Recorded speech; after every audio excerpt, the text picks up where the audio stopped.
Hello guys and welcome back to my laboratory. In the last episode this bad boy had an 8-second run.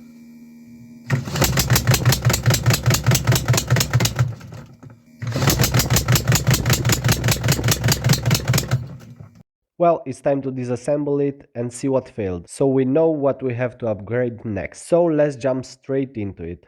First of all, I'm gonna take all the electronics out. These things are really fragile and I don't wanna damage them. As you can tell, I moved the Arduino and the buck converter on the other side of the engine. They used to be in that little box next to the coil, but apparently putting them that close to the coil was a really bad idea. Started having false triggering of the injector and almost no spark due to the two systems interfering. So now they have like 30 centimeters between them. So now that all the cables are gone, I will start removing the cooling system.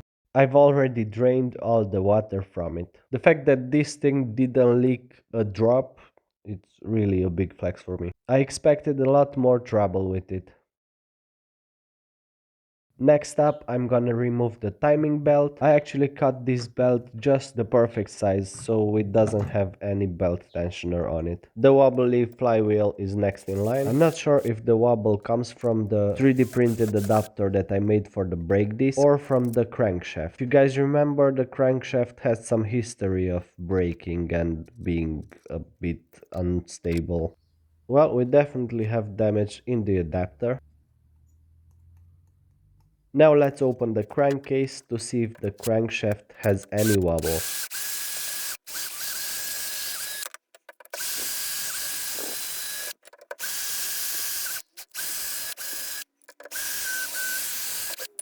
Just a reminder guys, this crankshaft was made using some scrap metal I had laying around, an angle grinder and a stick welder, so it's definitely not the most robust thing in the world.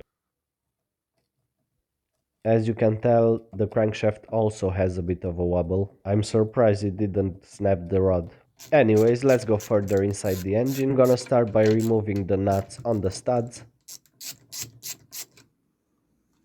Now let's see if the cylinder wants to come out. That red gasket maker makes such a good seal that it's really hard to separate the two parts. If the engine had compression, rotating the crankshaft right now would have been extremely hard. As you can tell, it rotates pretty easy. Okay, the cylinder and the head are out. I cleaned the table a bit so we have space to work on these bad boys. We are gonna start with the cylinder and head. Let's see where to start. I'm gonna try to pry it open with a screwdriver. Oh, that's so satisfying. And there we have it. The head gasket looks like new. That little damage point is where I pried it with the screwdriver. Let's also remove the head gasket and see the damage on the head. Well, I actually don't really see any damage. Let me give you guys a closer look. Now that I look at it closer, I think the smaller valve, which is the exhaust valve, actually sinked inside the head a couple of millimeters. Let's remove the valves to see if that's the case. First, the intake valve.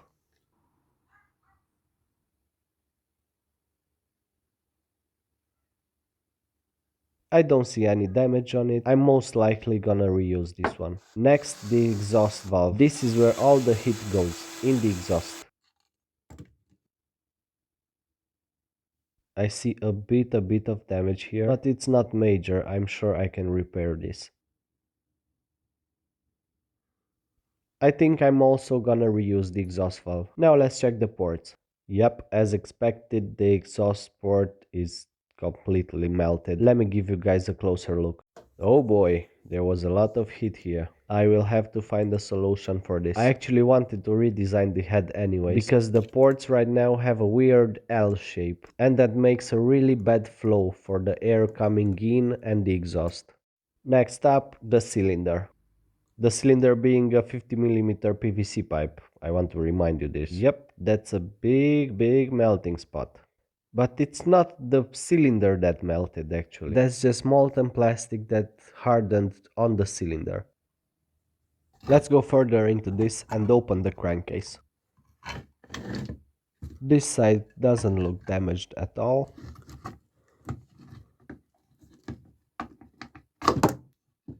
Yep, both sides of the crankcase seem to be in good shape. Now let's see the piston. This thing has the most contact with the combustion forces and heat. And as you can tell, it really suffered from it. I guess what we saw on the cylinder was molten PLA from the piston. The top doesn't even look that bad, but this side is completely welded. Even the O-rings are welded with the plastic.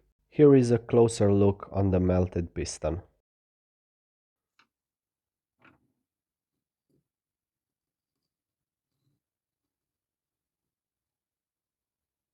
There is one more spot here where it started to melt. You can see the 3D printed layers melted into a solid strip. Next, let's take a closer look to the crankshaft and the connecting rod. The rod is in great shape, no wobble, no up and down play, but the crankshaft has a wobble on the top end.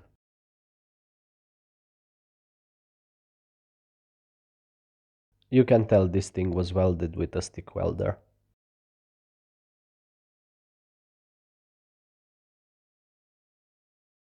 There you have it, guys, a complete teardown of this 3D printed engine. I'm gonna have a lot of work to do because, as you already know, everything that fails gets redesigned to be stronger and more efficient. Thank you for watching, guys. If you want to support this build, the Patreon link is in the video description. Don't forget to like and subscribe. See you in the next one.